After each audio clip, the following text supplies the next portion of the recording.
Hello, I'm John Brinkley and welcome to the People's Law School. Tonight we're going to talk about discrimination for both sex and employment through Kerri Riley. She is reared here in Huntsville, where she graduated from Lee High School. She was the valedictorian of her class, and from that point she went on to the University of Alabama, where she obtained her chemical engineering degree. Following her chemical engineering degree, she went on to the law school there in Tuscaloosa, came back here and began her practice. For a period, Kerri was acting as the city attorney here in town before she went into private practice.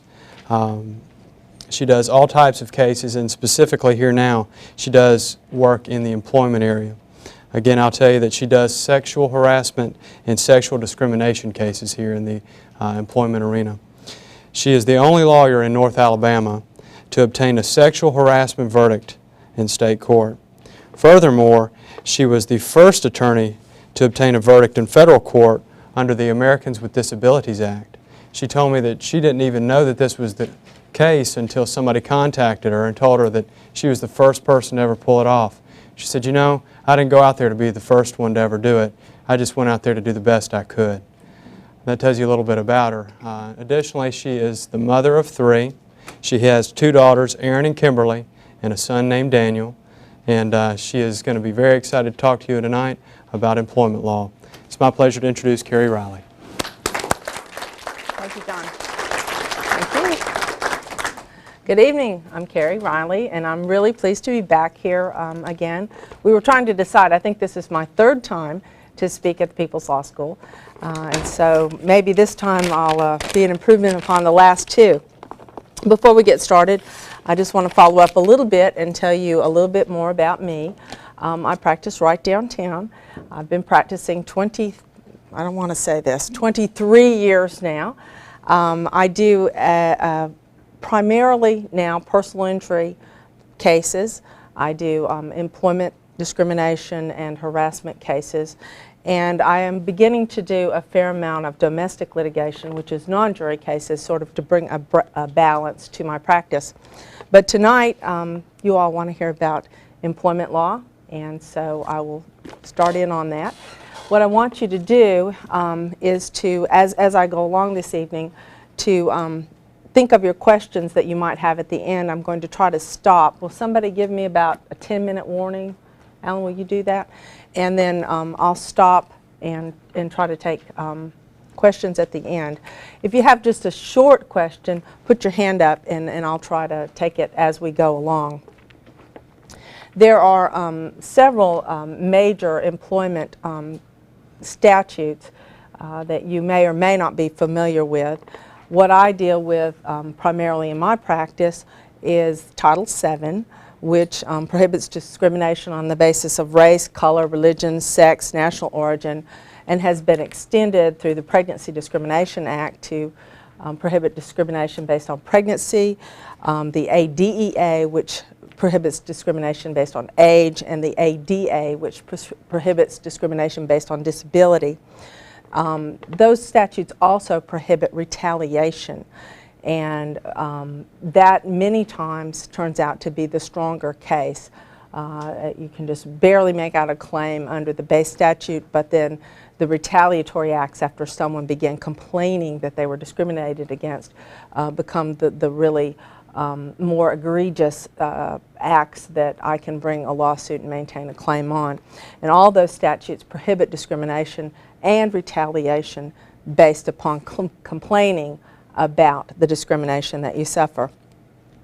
In addition, in Alabama, we have a few statutes that have been one that's been specifically crafted to prohibit discrimination, and we do have an age discrimination statute in the state of Alabama that prohibits discrimination based upon age. That's it.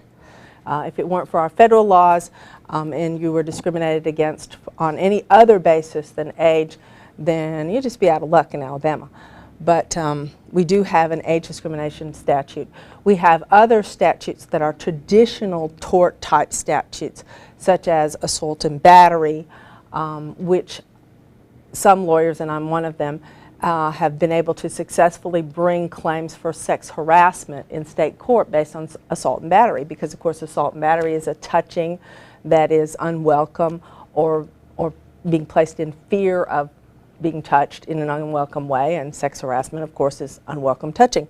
So you can sort of get there in state court, but that's not a specific employment discrimination statute.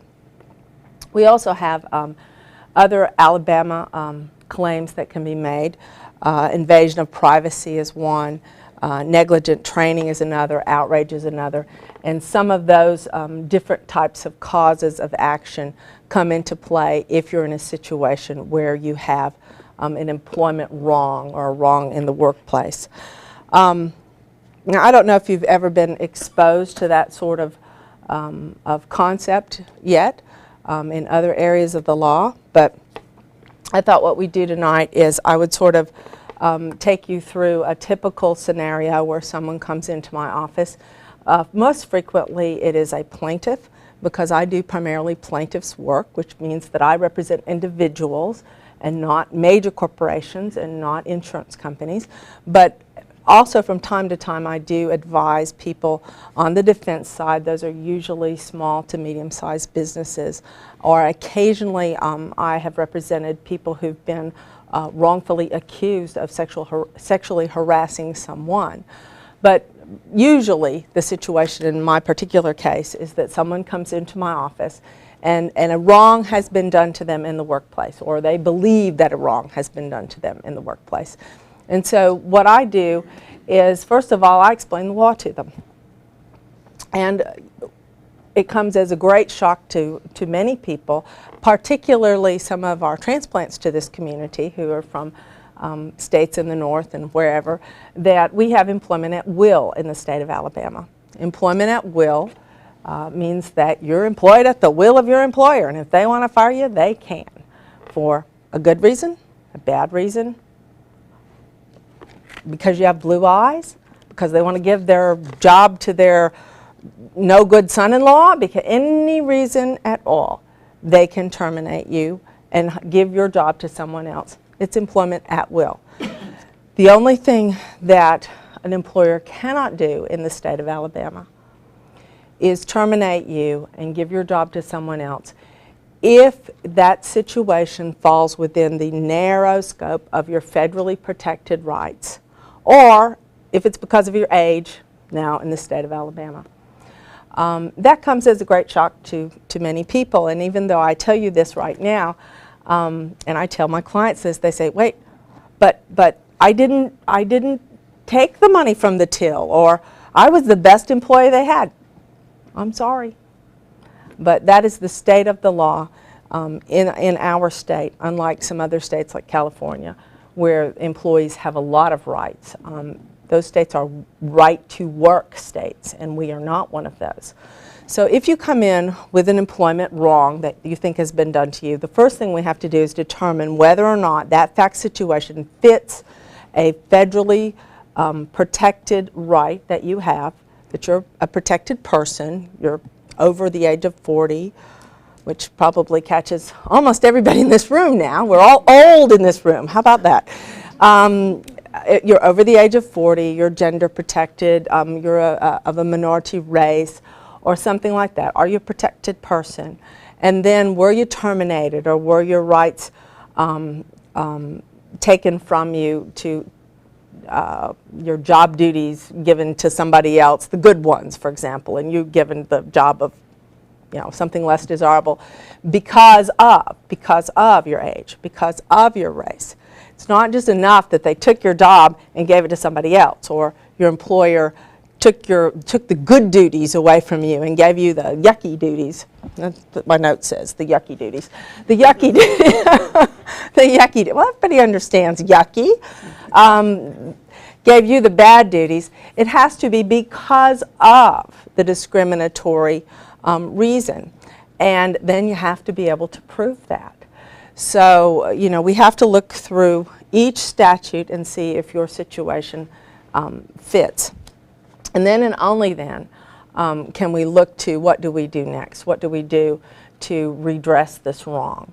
If your situation is a Title VII situation, a situation where it's discrimination based on age, race, sex, whatever, disability, that sort of situation, then your first step is to file a charge with the EEOC, which is the Equal Employment Opportunity Commission, and they're located in Birmingham, Alabama.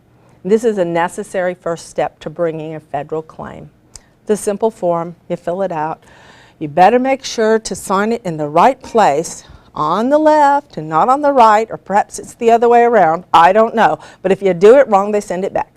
So you have to sign it exactly the right place. And if I'm giving you the impression that this is sort of a formality, in my experience it is. But it's a necessary formality. If you don't do that, you can't bring your federal claim. So you do that.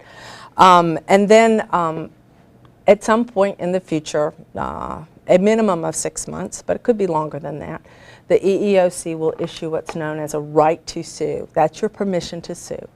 And then at that point, you have 90 days to file your claim in federal court, or you've lost your federal rights. Now, when you're looking at a claim, as I do, you look at whether or not you can bring the federal claim. You also look at whether or not you can bring a state law claim right along with it. And if it's not age, then the only other state law claim that you're looking at would be one based on sex harassment. And then at that point, you're looking at the assault and battery, which is was there touching, invasion of privacy, which is asking dirty questions, asking questions about highly personal matters. That's a state law claim. Perhaps the supervisor who permitted a co-employee to harass or inquire in inappropriate ways about someone's private business on the job and did nothing about it. Perhaps that supervisor was negligent, which is just plain old negligence, like a rear ender. I took my attention from the road for a second and I accidentally hit someone. Well, that's negligence. That's pure and simple negligence. And employers can also be negligent. They can, well, I took my attention away from that supervisor and he was over there pinching the employee, Negligent supervision is a cause of action that you can bring in state court. And then, of course, there is outrage.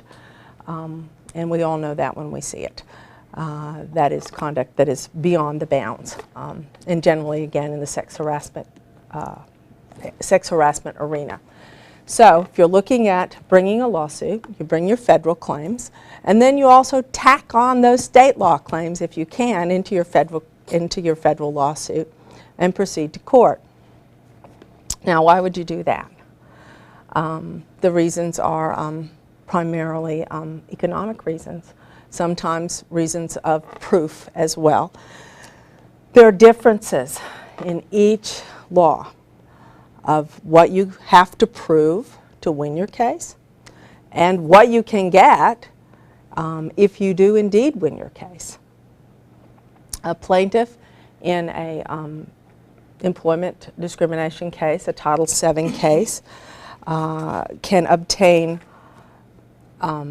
compensatory damages, which is emotional distress and pain and suffering and that sort of thing. Also, attorney's fees. They can obtain attorney's fees. They can obtain, in some limited cases, punitive damages. They can get back pay. They can get front pay, which is the pay that you lost when you get fired or something like that. But in those Title VII cases, there are caps.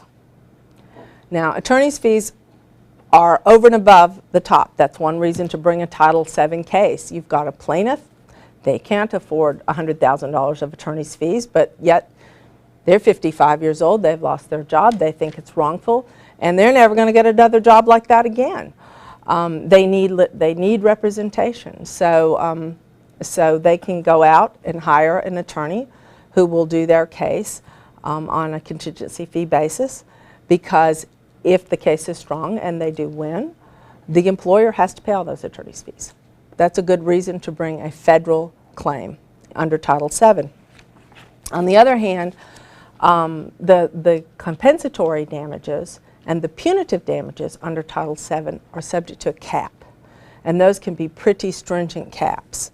If the employer is small, 15 to 100 employees, then the most that an employee can recover, no matter what the proof is, no matter how bad it was, no matter how rich the employer is, if they have employees 15 to 100, the most that a jury can award is $50,000 in combined, what I call soft damages, emotional distress, humiliation, shame, that sort of thing, and punitive. So that's pretty low in some situations, and then it goes up from there. But the absolute maximum cap is $300,000 for an employer that has 500 employees. That begins to maybe explain a little bit why in some cases you'd also be looking at some of your state law remedies, particularly in a sex harassment case. You don't ever in state law cases get your attorney's fees awarded in tort claims. If you go out and again have that same situation, you hire a lawyer on a contingency fee basis, that lawyer is going to charge you anywhere from 1/3 to 50% of the recovery as their attorney's fee, depending on the case and their business considerations.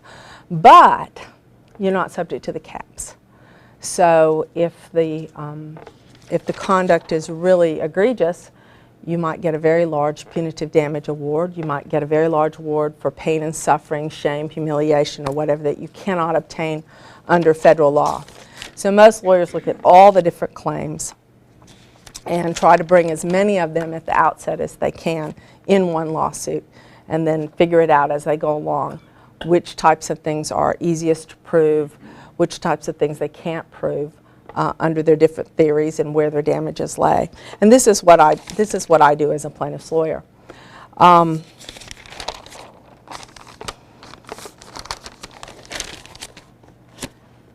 one of the things that I don't know I've ever said before, but it's an interesting little tidbit that comes as a shock to people.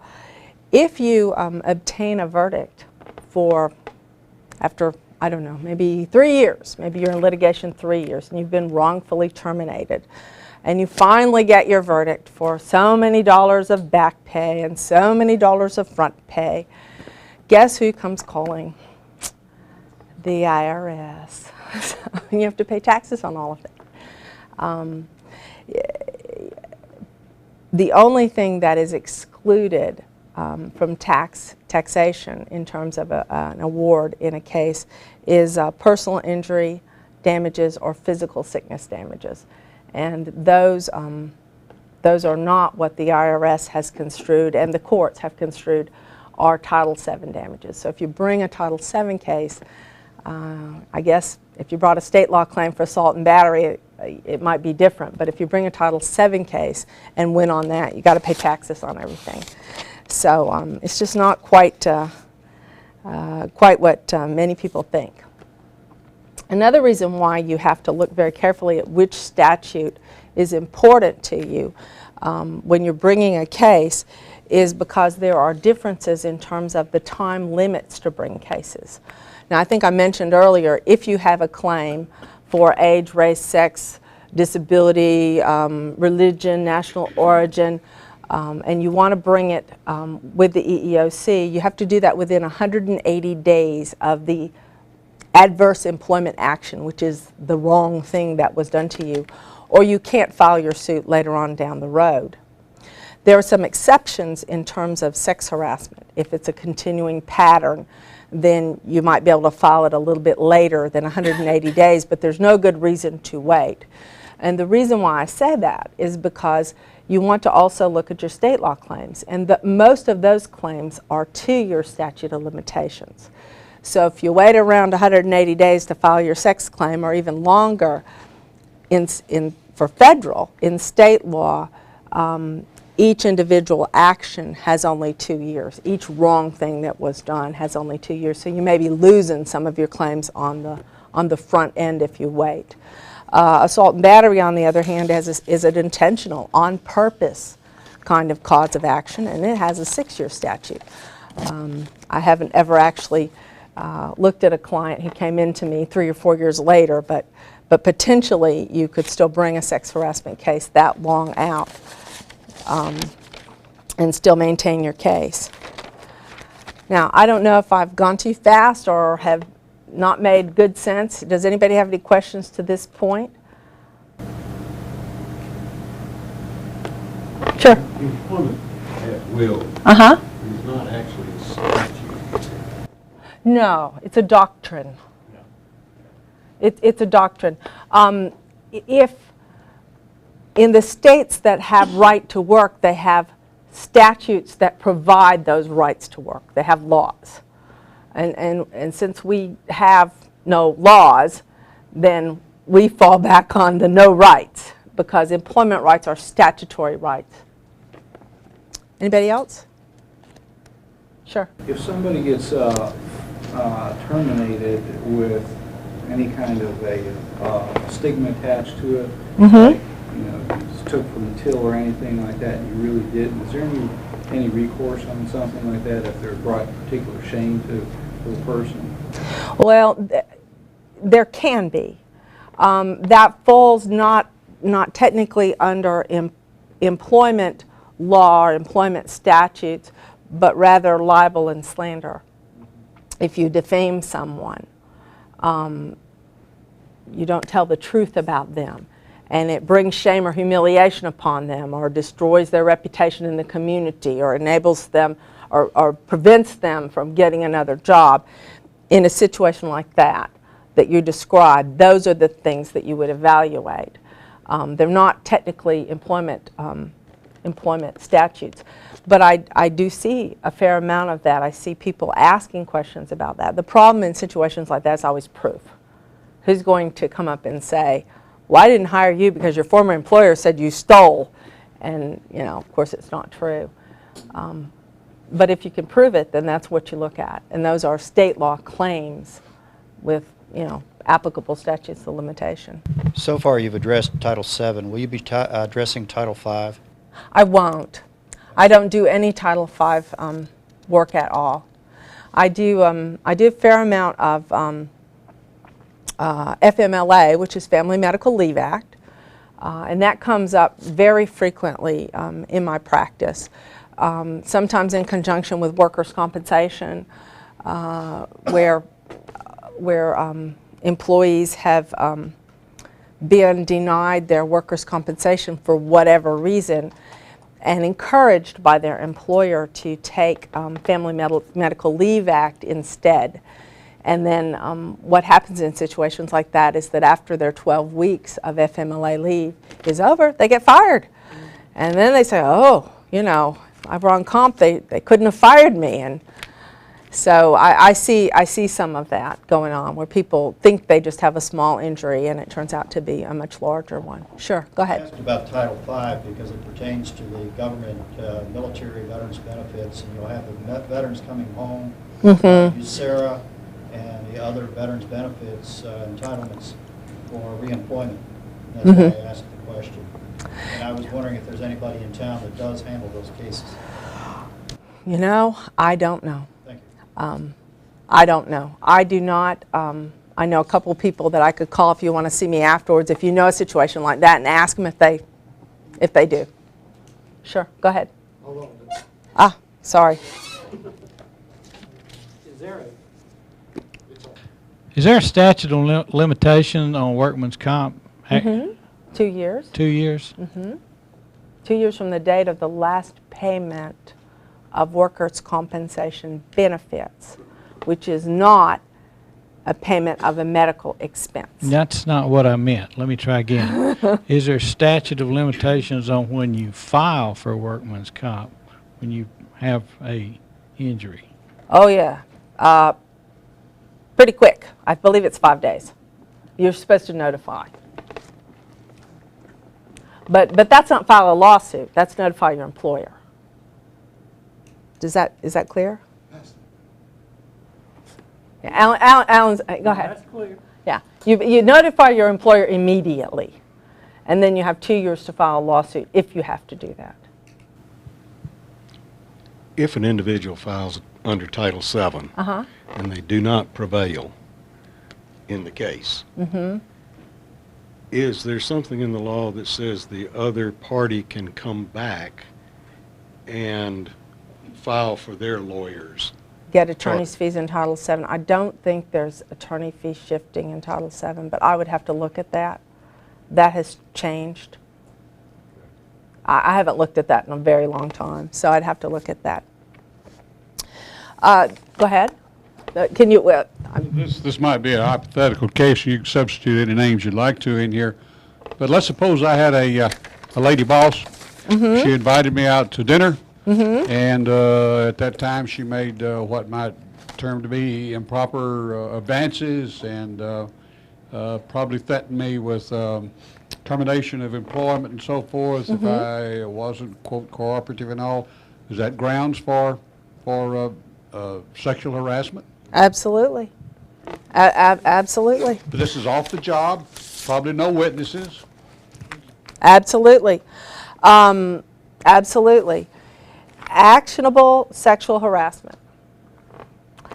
To prove that, you have to prove that you belong to a protected group. That means, you know, it's male. Actually, now it can be male on male or female on female, but still it's usually either male on female or female on male.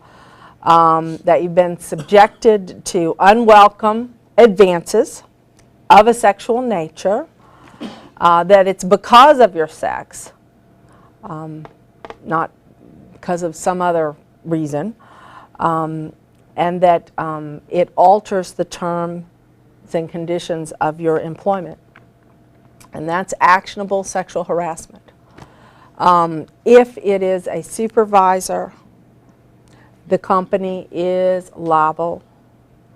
If it results in a tangible employment detriment, as in you really are fired, your duties really are reassigned, it ends right there.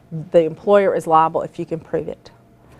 If there's no tangible employment detriment, then the employer has an affirmative defense that they can raise if they have a reporting procedure and if you don't use the reporting procedure.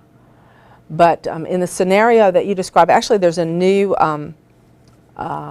case. It discusses retaliation, and the Supreme Court has clarified just in the last year that even in retaliation that is off the job, it's actionable.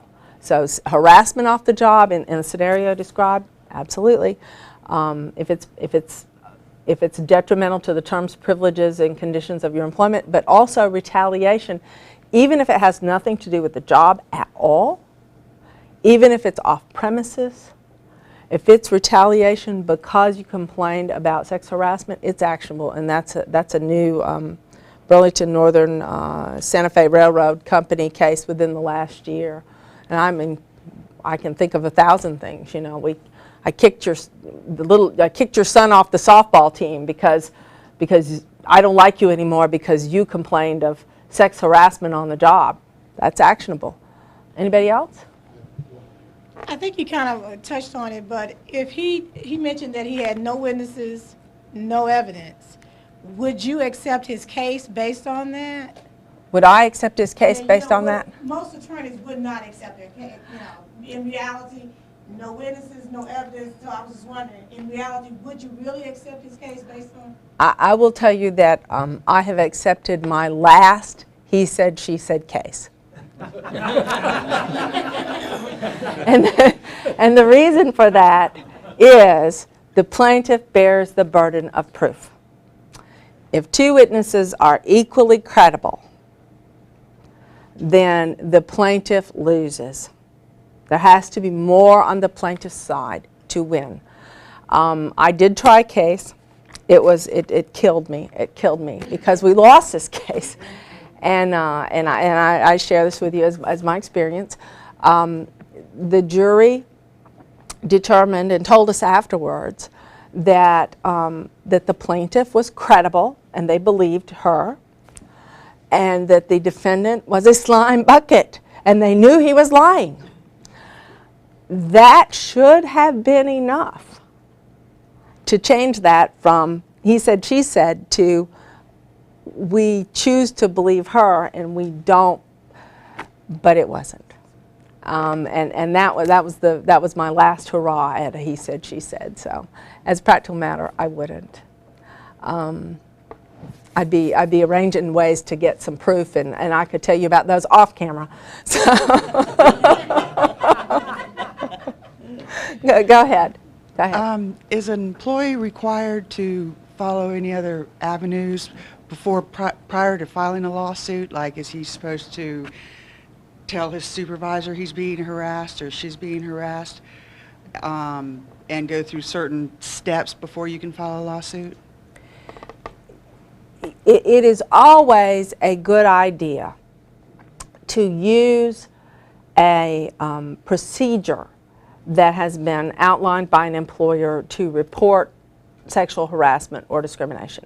That is always a good idea, because as a matter of proof down the road in front of a jury, it's hard to convince a group of 12 people that you really were harassed and it really did upset you, but you just never said anything about it.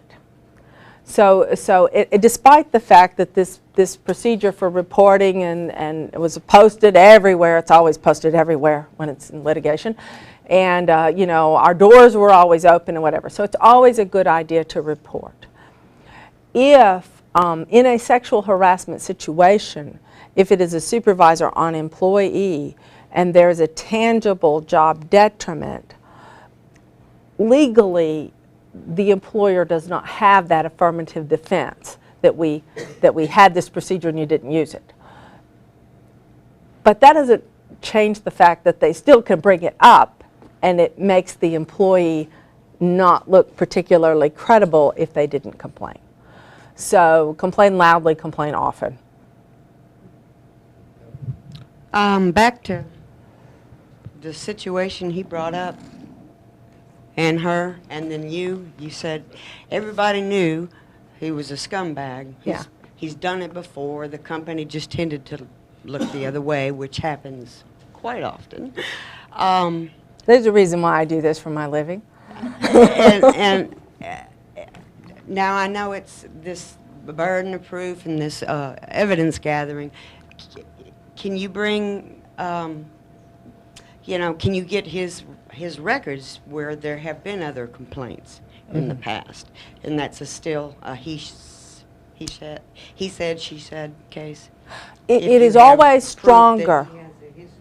A case, a pure he said, she said to me is, you know, he grabbed my backside, no I didn't. Well, there's nobody saw it, you know. When you've got other people complaining, oh yeah, mine too, and mine too, and mine too, that changes the dynamic, that changes the case and the proof of the case. If the person has a history of this sort of behavior. Now, I mentioned earlier state law claims of negligent supervision, negligent hiring, negligent training. A situation that I found, I didn't have to try the case because we ended up settling it. I determined in the course of discovery that a person who was in charge of a corporate investigation of sexual harassment, and he determined that there had been no harassment. This person who was placed in charge of investigating sexual harassment claims had himself been sued as a sexual harasser and been determined by a jury to be a sexual harasser. And the company hired him and put him in charge of that. They settled that case. We didn't go to trial in that case. So yes, you can get those records. Anybody else? Okay.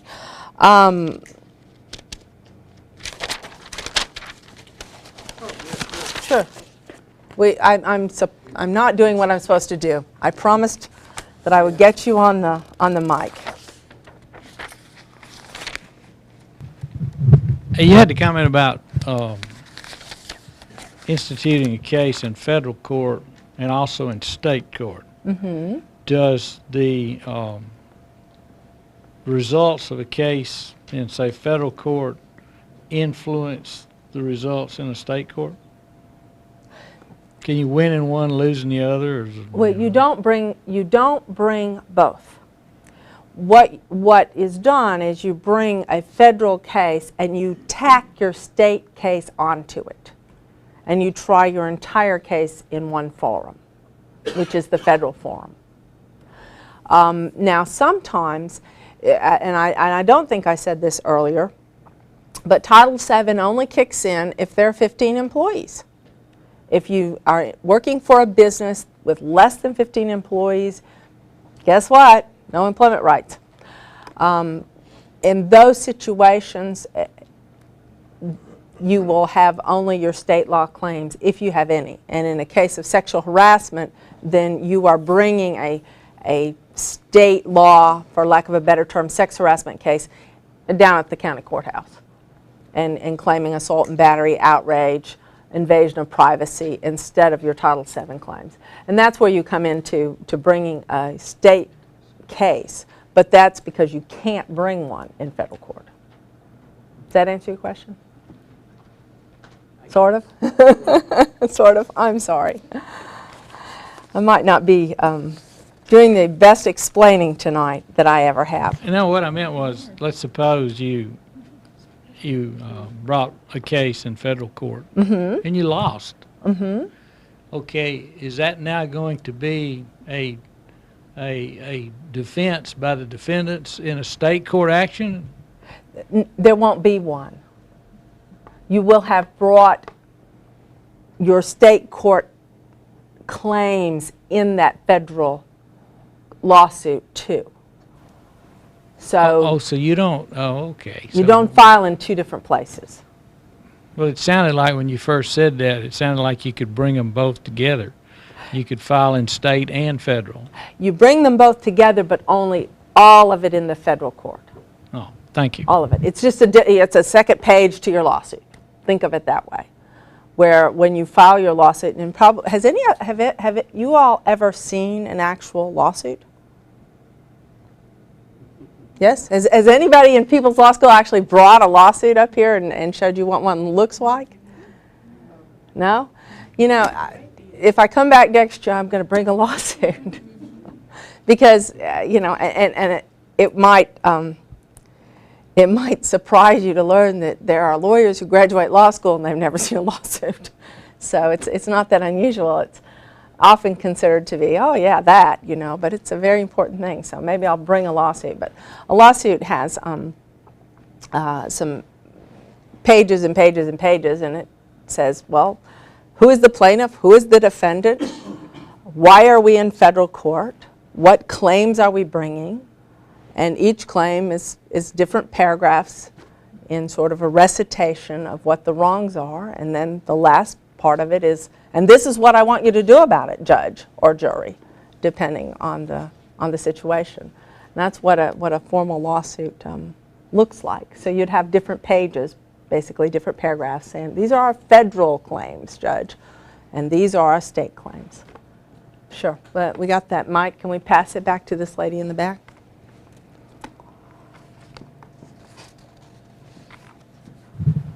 When you tack the state charges onto your federal lawsuit and it goes to court, does the federal court then you look at or consider the state laws? Absolutely. So there's 51 states, and it could be two cases identical, but because of the laws of the state, one prevails and one doesn't? Well, yeah, could be. If you're on the state claims, depending on the law of the state, yeah. Now, federal law is ideally uniform, as set by our Supreme Court, but each circuit, one through, I think, I'm not sure how many we have now. We're in the 11th circuit. There may be 12. We're in the 11th circuit, and so our law is, generally speaking, delineated by the 11th Circuit Court of Appeals over in Atlanta. But Supreme Court rarely speaks Go ahead. Somebody else? Okay. In terms of proving cases, employment cases are often proved in whole or in part through the use of comments. And I think people are a lot of times confused about what sort of comments can be used to prove a case. And it's real interesting because while there are some guidelines, it's a case-by-case situation. And then really, it seems to me as a lawyer that you could be in two different courts, present the exact same comments, and sometimes it will come down that those comments are admissible to prove direct intent of discriminatory animus is what it's called, motive. And sometimes they say, well, it's not good enough. You can use it to prove some circumstantial evidence, but we're not going to let you get to the jury just on this. And I thought that was real interesting. I was looking at some examples today and thought you might be interested to know how that works. When you have proof that's considered to be direct proof, direct evidence, then when you prove an employment case, after you've made your initial showing, if your evidence is direct, then the burden, and I talked to you earlier about the burden of proof, the he said, she said, and why that burden is important. The burden of proof then becomes upon the employer to prove that they would have taken the same action against that employee, even assuming that they really did discriminate. And that's a heavy burden. So you can understand why some of these remarks that might be made, you might want to prove them and have the judge say, oh yes, that's direct evidence of discrimination. Because you're all the way to the jury then, and it's the defendant, the employer's burden to say, oh, we'd have done that anyway. Even though we thought, that girl couldn't handle this job, we would have still fired her because, I don't know, she didn't fill out her timesheet right or whatever. So having a determination that something's direct evidence is very important. If a comment is determined to be circumstantial proof of discrimination, then there's a whole very complicated, well, first you prove this, and then the employer just has to say a legitimate reason to have taken the action they did. But they don't have to prove it. They just have to say it. The burden stays on the plaintiff to prove their case. So direct versus circumstantial is very important. And if you're the plaintiff, you want it to be direct. And sometimes it's really confusing. For example, saying, I'm going to replace you with somebody younger and cheaper. That's been determined as direct evidence in some circuits, and the second one is the one I'm looking at. Or looking for younger single people, that's determined as direct evidence in an age discrimination case in the Third Circuit. It's not okay to say that. And if you say that, then you've got to prove that you would have terminated that person for some other reason as an employer. Employer has to prove it. But yet you look over here and you say, let me find another one. Let's see.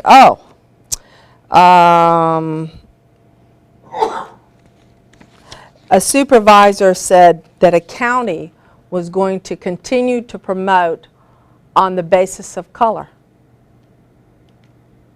Well, that seems pretty direct to me. I mean, I said, and I'm reading, I'm going, but because the supervisor that said that was not in the decision-making path, it wasn't direct evidence of discrimination. So it's a really case by case, and you just can't make assumptions. If you're an employer, it is best to avoid all references to age, race, sex, national origin, color, whatever. But if you're an employee, the fact that an employer or your supervisor is saying those things in the workplace is not always proof of discrimination, although it seems to us that it should be. Many times those remarks are considered to be stray remarks, random remarks, removed from the actual decision, or perhaps made by someone that's not a decision maker. And it becomes a real struggle to get those remarks even into evidence as circumstantial proof, much less as, oh yes, you know, they said this and therefore that's proof of discrimination. I run into this a lot, and it's just, I don't know, it's just hard to explain to someone why that comment that seems pretty, let's see, here's one. Evidence not admitted as direct evidence. This company has a black mafia getting rich at the expense of the company. And that was not proof of discrimination against a black person who was terminated. So, I don't know. Case by case. And I like this one particularly.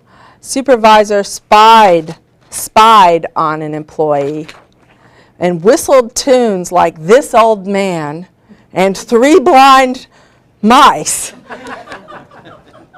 Not evidence, not direct evidence of age discrimination. It was admitted as circumstantial evidence, okay? Circumstantial, but not direct. The burden stayed with the plaintiff. Let's see.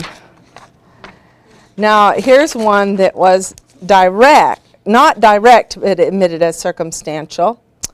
Directed against a black person. Only drug dealers can afford nice gold chains. They said that was circumstantial, not direct.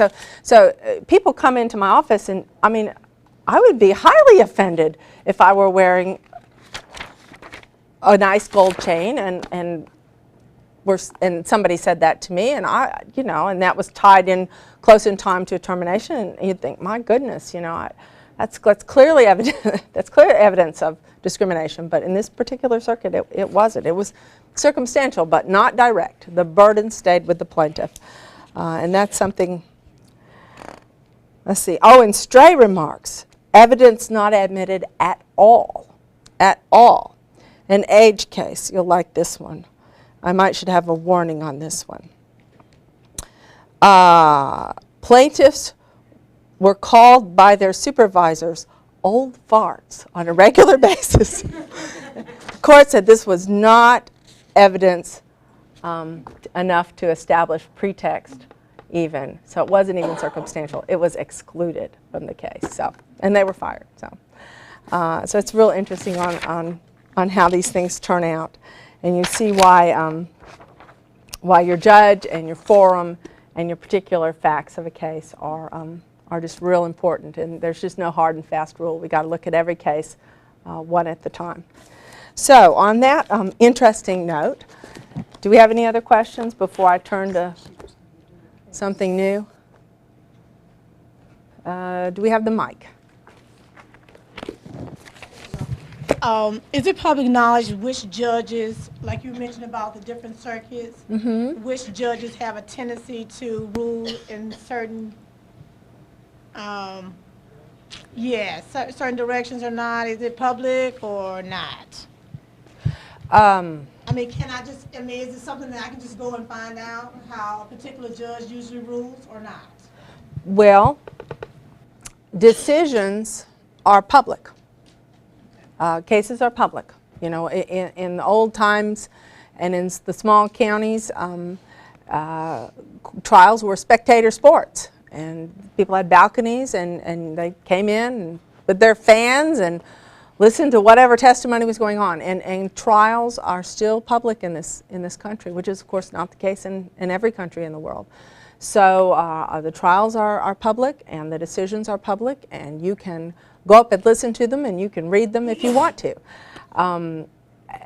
There are certainly judges of more conservative bent. There are certainly judges of more liberal bent. Judges have opinions. I mean, that's their job, is to have an opinion on the law as applied to the facts of a particular case.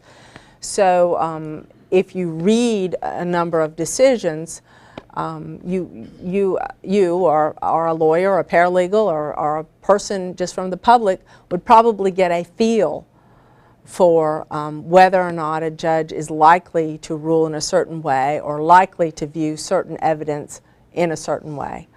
But you know, you don't have a crystal ball. Every judge on any given day in any given case can rule, maybe not the way that you would expect, but by and large we have excellent judges in our circuit, and they do the best job they can. And sometimes then the 11th Circuit says they did the wrong thing, or the Supreme Court, or the Alabama Supreme Court, or the Court of Civil Appeals. But you know, I think they do a good job. So, you know, if I were advising a client, I certainly advise them sometimes that a particular judge is likely to view a case in a particular way. But that's my opinion. Anybody else? Am I getting close on my time? Pardon? About 10 minutes. Okay, great. We have new law, and it is on electronic data. You know, in case anybody has missed it, we have a lot of electronic stuff. We have computers and BlackBerries and cell phones and hard drives and tapes and backup tapes and I don't know what all. And really and truly I don't know what all. But I have learned recently that we have something called metadata. Now who knows what metadata is? Don't tell me. I saw a hand. There's one engineer in here for sure. Two. Who else knows what metadata is? Okay, well, if I say this wrong, then you'll have to correct me. But it seems that when you're working on your computer, everything that you do on that computer is remembered by the computer. If you get into a file, the computer remembers that you got into the file on Monday at 2 o'clock. And if you changed an and to an or put a comma or whatever, the computer remembers all that. And if the right person gets hold of that computer and that hard drive, they can reproduce that for you. Now in a contract case, that could be very important to show that something was snuck in there at the last minute. And I've even heard some lawyers recently who said, oh, that we have a computer program and we can tell, our program will tell us if the document has been changed from this version to that version. I'm going to buy that. But anyway, metadata and all of that electronic information could be important in cases, and in some cases, employment cases. If you've done a statistical analysis, for example, of the age of your employees, and then deleted it, it might still exist in the metadata. And if a plaintiff were trying to prove that an employer was trying to get rid of the old folks, that could be very important. Emails. You shouldn't write in an email anything that you would not put on a billboard on the parkway. I can't begin to tell you how email has tattooed some folks. Be careful with your email. But anyway, metadata and our electronic file recovery of emails can be very important, particularly in sex harassment cases. We see that, where the emails were generated and reproduced. 2 minutes, backup tapes. If they're accessible and used to retrieve information, as opposed to inaccessible and used only in the case of a catastrophic failure of your corporate, whole system, those can be required to be produced. And we now have new rules that have been promulgated about how those things are produced and when they're produced and who has to pay the cost, which is usually a big issue of the production of those kind of records. But those, that's just some new things as the law evolves in employment related situations. And I think my time is up. So thank you all for having me again. I really enjoyed it.